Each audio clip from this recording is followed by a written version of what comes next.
یہ وہ دن تھا جب میں اور میری فیملی صبح اٹھتے ہیں تو عمان میں ایک خوف کی لہر ہمیں فیل ہوتی ہے۔ وجہ کیا تھی؟ وجہ تھی یہ۔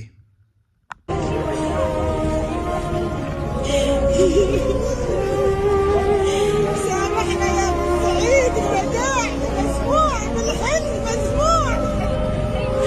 وداع يا ابو سعيد، الوداع وداع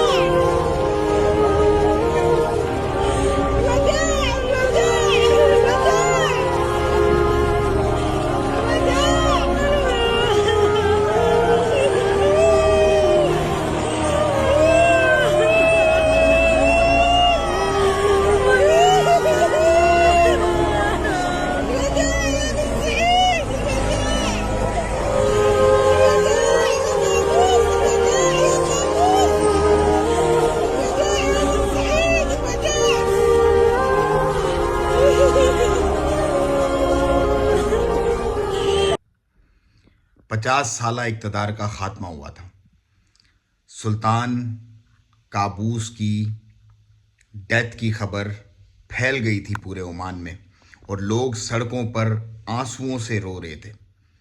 میں نے اپنی زندگی میں کبھی بھی کسی بادشاہ، کسی وزیر اعظم، کسی بڑے عہدے پر فائز حکمران کے لیے اس کی عوام کو سڑکوں پہ روتے ہوئے نہیں دیکھا جس دن میں نے عمان میں ان لوگوں کو روتے ہوئے دیکھا، اور ہمارا خود بھی دل جو ہے وہ بالکل سمجھ لو کہ بیٹھا ہوا تھا کہ کیا ہو گیا یہ۔ خیر، کل نفس ذائقۃ الموت، ہر نفس کو موت کا مزہ چکھنا ہے، کیونکہ حقیقی بادشاہی صرف خدا کی ہے۔ پریشان کن بات یہ تھی کہ 50 سالہ اقتدار اور پیچھے نہ کوئی ولی عہد ہے نہ ہی کوئی وارث ہے، تو اب اقتدار کس کو سونپا جائے گا؟ اسی بیچ ایک خبر آتی ہے کہ اقتدار کا فیصلہ کر لیا گیا ہے اور دفنانے سے پہلے اقتدار جو ہے ایک ول کے ذریعے، جو کہ شورا کے درمیان بیٹھ کر کے کھولی گئی اور پڑھی گئی، بتایا گیا کہ سلطان حیثم بن طارق نئے سلطان ہوں گے سلطنت آف عمان کے۔ اس کے بعد ان کی نماز جنازہ اور تدفین کر دی جاتی ہے ان کے جو آبائی جتنے بھی خاندان کے لوگ ہیں وہاں ان کے ساتھ۔ لیکن یہ جو سلطان قابوس سے 50 سال میں انہوں نے عمان کا نقشہ ہی بدل دیا تھا۔ سارا انفراسٹرکچر، ساری چیزیں، پورا کا پورا ایک کنٹری بنا دینا، یہ اپنی جگہ پر ایک تھا۔ لیکن جو کاؤنسلنگ اور جو آپ کہہ لیں کہ ایک عمانی لوگوں کی شخصیت کے اندر جو ٹھنڈا پن اور جو لوگوں کے لیے ایکسپیکٹس کے لیے محبت پیدا کی نا سلطان قابوس نے، وہ دیدنی ہے۔ مطلب عمان آپ کو اپنا کبھی بھی ایسا نہیں لگے گا کہ آپ کسی دوسرے ملک میں ہیں، آپ کو ہمیشہ اپنا ملک لگے گا، کیونکہ یہاں کے لوگ بڑے ویلکمنگ ہیں۔ یہاں کے لوگ جو ہیں وہ بہت ہی کائنڈ ہارٹڈ اور بہت ہی ٹھنڈے مزاج کے لوگ ہیں، اور اس کی وجہ یہ ہے کہ ان کی حکومت کی پالیسی کبھی بھی کسی سے انہوں نے جنگ نہیں کی، مطلب اپنے کام سے کام رکھا۔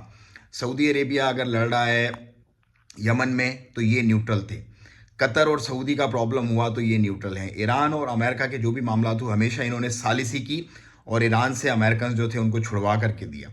تو یہ قابوس، سلطان قابوس کی کوالٹی تھی جس کو 50 ایئرز کی لیگیسی وہ لے کے چلے اور ایک پورا ملک کھڑا کر دیا، اور آج بھی لوگ انہیں یاد کر رہے ہیں۔ آج ان کی اینیورسری ہے، ڈیتھ اینیورسری آج ان کی، اس کے موقع پر، اور سلوٹ پیش کر رہے ہیں کہ ایک ایسا لیڈر گزرا ہے عرب میں کہ جس کی جو مثالی کارنامے ہیں نا 50 سالہ زندگی میں، وہ واقعی قابل ستائش اور خراج تحسین پیش کرنے کے قابل ہیں۔